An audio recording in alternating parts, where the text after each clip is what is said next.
안녕하세요, 양심중고차 이진영입니다. 자, 오늘 영상은 자동차 급발진과 관련한 부분에서 자동차가 급발진했을 때 어떻게 하면 최악의 상황에서 덜한 최악의 상황으로 자동차를 세울 수 있는지, 가장 피해를 줄일 수 있는 방법은 무엇인지 그 부분을 여러분들께 좀 소개시켜 드릴게요.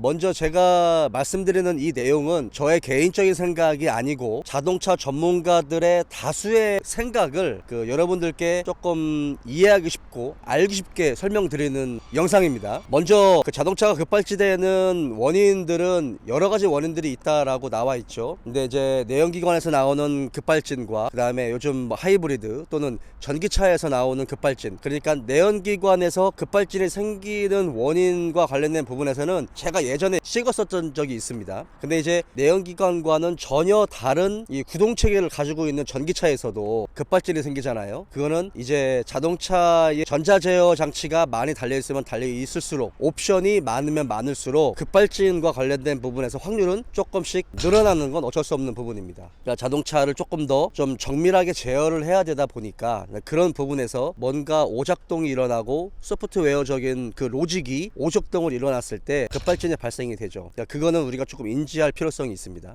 자, 그러면 급발진이 됐을 때, 급발진이라고 하는 거는 정말 생각하고 싶지 않은 최악의 상황이잖아요. 그럴 때 자동차를 어떻게 하면 비교적 인명피해나 재산피해를 최소한도로 잡아서 덜 최악의 상황을 만들 수 있는 방법이 무엇일까요? 전문가들이 얘기하는 것 중에 하나는 브레이크를 잘 사용해라 라고 하는 건데, 사실 급발진이 생겼을 때 뭔가 우리가 브레이크를 나눠서 밟지 않고 한 번에 꾹 눌러서 브레이크를 밟아라 라고 이야기를 합니다.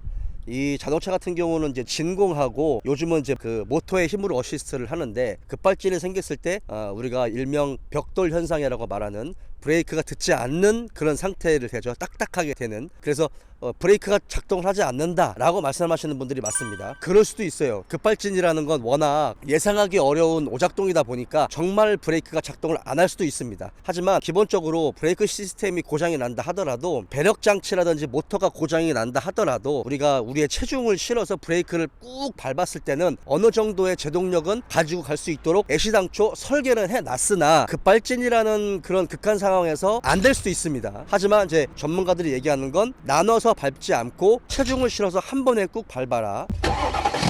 다음은 이제 파킹 브레이크와 관련된 부분인데, 이게 이제 수동식 파킹 브레이크 같은 경우는 당기면 되겠지만, 이제 전자식 파킹 브레이크가 달린 차들 같은 경우는 이거 모르는 분들이 굉장히 많거든요. 전자식 파킹 브레이크의 레버를 위로 이렇게 꾹 올리고 있으면 경고등이 들어와요. 삐삐삐삐삐삐삐 이렇게 경고등이 들어오거든요. 그 경고등을 무시한 상태에서 계속 파킹 브레이크 레버를 위로 올리고 있으면, 뭐 앞쪽에는 보통 한 70에서 80%의 제동력이 걸리고, 뒤에 제동력이 보통 한 30에서 20%의 제동력이 걸려요. 그래서 급브레이크를 밟는 것처럼 차가 팍 쓰지는 않지만 어쨌든 파킹 브레이크 레버를 위로 올리고 있으면 제동이 되기는 합니다. 근데 이제 그것도 급발진의 상황에서는 어떻게 발생되는지는 모르겠죠. 저도 그걸 경험해보지 않았으니까. 하지만 다수의 전문가들은 그렇게 이야기를 하고 있죠. 두 번째는 우리가 자동차를 사실은 이제 충돌을 시켜서 세우는 방법이 가장 흔한 방법이죠. 근데 이제 전문가들이 얘기하는 건 뭐냐면, 급발진이 됐을 때 우리가 사람을 피하거나 어떤 재산상의 손실을 최소화하기 위해서 요리조리 피해 다니다가 속도가 붙을 만큼 붙은 상태에서 이제 세우려고 하다 보니까 이제 더 큰 피해로 이어지는 거잖아요. 그래서 최대한 빨리 어떠한 물체에 부딪혀서 자동차를 세우는 게 가장 좋다라고 이야기를 하는데요. 그렇지 않고 달리는 순간에 우리가 자동차를 세워야 한다면 보통 가로등이나 가로수, 신호등 이런 물체에 이제 부딪혀서 차를 세우는 경우들이 있더라고요. 그게 조금 위험한 이유가 뭐냐면, 닿는 면적이 좁은 물체 있잖아요. 좁거나 둥글거나 날카로운 물체, 면적이 좁은 그런 물체에 부딪히다 보면 극단적인 옵셋 충돌이 돼버려요. 어떤 의미냐면, 미국의 IIHS라는 자동차의 이 충돌 테스트라는 그 기관에서 옆으로도 충돌시키고 앞으로도 하고 이 보네트를 반으로 나눠서 기본적인 옵셋 충돌을 시키는데, 거기서 더 극단적인 보네트를 반으로 나눈 상태에서 다시 한 번 더 반으로 나눠서 더 강한 옵셋을 이용한 충돌을 하죠. 그랬을 때 때 자동차가 이 받는 충격 에너지가 기하학적인 방향으로 발생이 돼서 자동차가 더 많이 부서진다든지 아니면 이제 2차 피해가 발생되는 부분이 있거든요. 바로 그런 부분이 나무나 뭐 신호등, 가로등 이렇게 둥글거나 날카롭거나 좁은 물체에 부딪혔을 때는 지나친 옵셋 충돌이 되기 때문에 자동차가 달리는 속도, 그 다음에 자동차의 공차 중량, 달리는 방향에 따라서 이게 골고루 충격 에너지를 분산시키는 게 아니라 아예 그냥 자동차의 차대가 찢어져 버리는, 그래서 정말 예상하기 어려운 기하학적인 방법으로 자동차가 손상을 입을 수가 있어요. 그거는 인명피해에도 더 이어질 수가 있겠죠. 그래서 사실은 이제 여기서 조금 더 덜한 최악의 상황이라고 하면 그런 좁은 면적의 물체에 부딪히는 것보다 넓은 면적의 물체에 부딪히는 게 그나마 조금 더 효과적인 방법입니다. 그러니까 면적이 넓다는 이야기는 보통 자동차 본네트의 면적을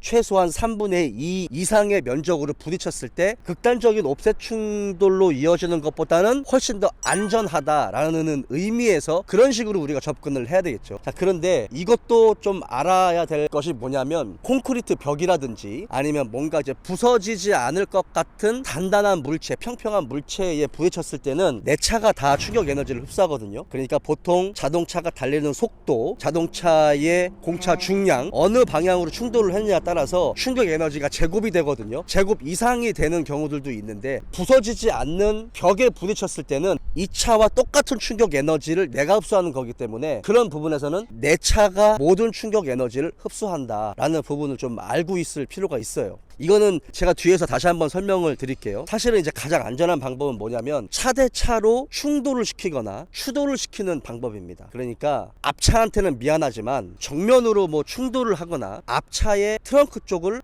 추돌을 시켜서 차를 세우는 방법이 가장 안전한 방법이에요. 자, 이유를 설명드리면 제가 예전에 이 자동차의 구조나 원리 그리고 자동차 차체의 구조나 원리를 설명드린 영상이 있을 겁니다. 그때 제가 여러분들께 설명했었던 게 뭐냐면 자동차는 여러 가지 강으로 이루어져 있잖아요. 뭐 일반 고장력 강판, 초고장력 강판, 울트라 강, 그다음에 뭐 핫스태핑이 적용된 뭐 기가스틸, 그런 이유에서 여러 가지 강들이 복합적인 형태로 이루어져서 차체를 만들어 놨다라고 말씀을 제가 드렸는데 이 자동차에는 여러 안전 시스템이 있거든요. 그 중에 하나는 크럼플 존과 세이프티 존이 존재합니다. 그러니까 자동차가 충돌을 했을 때 부서져야 하는 부분과 부서지면 안 되는 부분들이 있다라고 했는데요. 지금 보면 이 범퍼에서 A 필러 요 끝단과 C 필러에서 뒤 트렁크 범퍼 저 끝단 그쪽은 부서져도 상관이 없어요. 그러니까 이 크럼플 존은 찌그러지면서 충격을 흡수하고 이 사람이 타고 있는 세이프티 존, 그러니까 A 필러, B 필러, 이 C 필러는 비교적 보존이 잘 돼 있어야 돼요. 왜냐면 이 세이프티 존이 무너져 버리면 운전자나 요 안에 타고 있는 사람들한테 이제 인명피해가 발생할 수 있거든요. 그렇기 위해서 자동차는 찌그러지면서 충격을 흡수한 요 크럼플 존이 항상 구조적으로 존재합니다. 그런데 이 자동차끼리 부딪혔을 때는 충격 흡수를 조금 더 극대화할 수 있는 거죠. 그러니까 상대방 차의 트렁크 부분이라든지 뭐 본네트 부분, 그러니까 차 대 차끼리 부딪히면 같이 찌그러지면서 그 충격 에너지를 더 효과적으로 분산시킬 수 있어요. 그래서 가장 베스트는 앞차한테 미안하고 내가 뭔가 이게 추돌을 한 그 차들한테는 정말 미안한 이야기지만 자동차끼리 차 대 차로 충돌 또는 추돌을 시켜서 자동차를 세우는 방법이 가장 안전합니다. 그러니까 자동차를 설계할 때 우리가 사고를 날 거를 대비를 해서 골격들을 만들었을 때 충돌을 하면 마치 아코디언처럼, 아코디언이 이게 예쁘게 일정하게 이렇게 찌그러지잖아요. 이렇게. 그렇지 자동차도 일정하게 찌그러지면 가장 베스트예요. 그런데 앞서 설명한 것처럼 옵셋 충돌을 하거나 부서지지 않는 콘크리트 벽이나 이런 데 하는 것보다 똑같은 충격을 같이 흡수해 줄 수 있는 차대차끼리 부딪힌다라고 하면 그게 가장 베스트입니다. 그러니까 우리가 지금 이 영상을 시청하는 분들이 알아야 할 개념은, 우리가 급발진이라는 거는 사실 발생되면 안 되는 정말 최악의 상황이잖아요. 그런 최악의 상황에서 얼마나 효과적으로 자동차를 세울 수 있는지의 방법은 어떤 인명피해나 재산피해를 하나도 입지 않은 상태에서 자동차를 세우는 게 아니라 최악의 상황의 급발진을 그보다 조금 더 덜한 최악의 상황으로 자동차를 세우는 그런 방법을 효과적인 방법이다, 이런 개념으로 이해를 하시면 좋겠습니다. 저도 사실은 급발진을 경험해보지 않았기 때문에 그런 일이 발생이 됐을 때는 저조차도 하더라도 어떻게 대응을 해야 될지 모를 수가 있어요. 하지만 오늘 제가 말씀드린 이런 내용들을 조금 숙지하고 계셨다가 만일에 어떤 이런 상황이 발생된다면 되도록이면 조금 더 효과적인 방법으로 자동차를 세울 수 있는 그런 방법,